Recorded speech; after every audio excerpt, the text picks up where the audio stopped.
What are we looking at, governor? Well, you see those carriages there?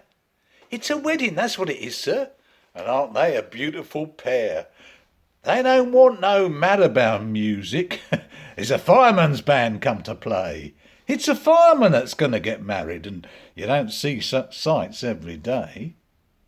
They're in the church now, and we're waiting to give 'em a cheer as they come. And the grumbler that wouldn't join in it deserves all his life to go dumb. They won't be out for a minute, so if you've got time and will stay, I'll tell you right from the beginning about this here wedding today. One night I was fast getting drowsy and thinking of going to bed, when I heard such a clattering and shouting. "Sounds like a engine," I said.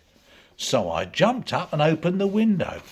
And sure enough, "It's a fire, dear wife," says I, for the people were running and shouting, and the red glare quite lit up the sky. Well, I kicked off my old carpet slippers and on with my boots in a jiff. I hung up my pipe in the corner without waiting to have a last whiff. The wife, she just grumbled a good 'un, but I didn't take notice of that, for I on with my coat in a minute and sprang down the stairs like a cat. I followed the crowd, and it brought me in front of the house all ablaze. At first I could see nothing clearly, for the smoke made it all of a haze.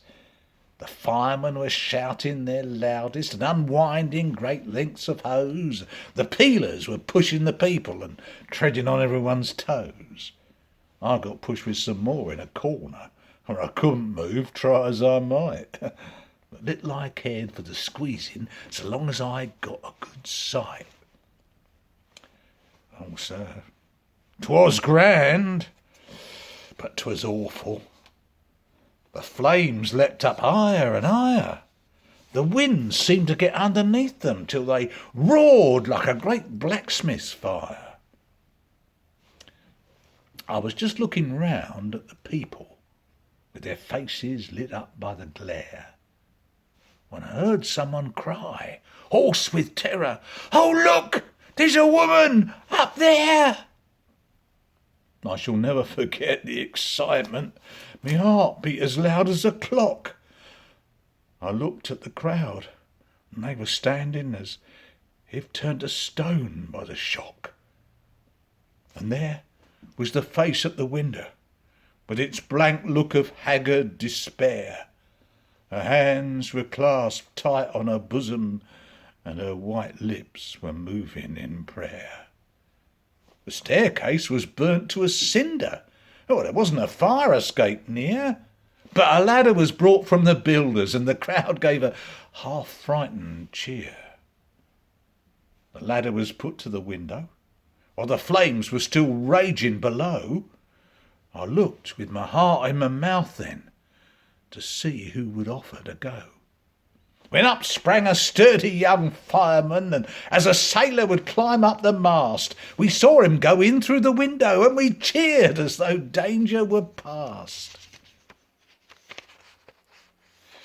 We saw nothing more for a moment, but the sparks flying round us like rain.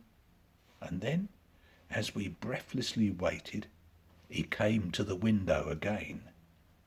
And on his broad shoulder was lying the face of that poor fainting thing, and we gave him a cheer as we never yet gave to a prince or a king.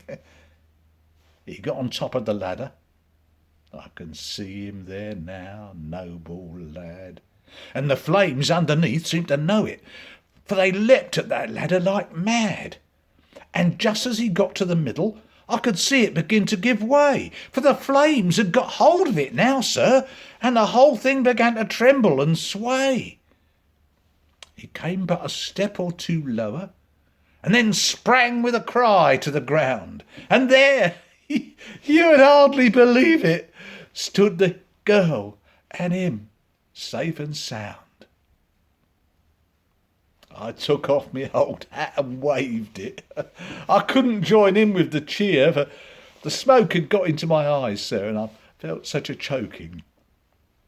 Just here. And now, sir, they're going to get married. I bet you she'll make a good wife. And who has the most right to have her? Why, the young fella who saved her young life. A beauty? Oh, sir, I believe you. Stand back, lads, stand back, here they are. We'll give 'em the cheer that we promised. Now, lads, with a hip hip hurrah!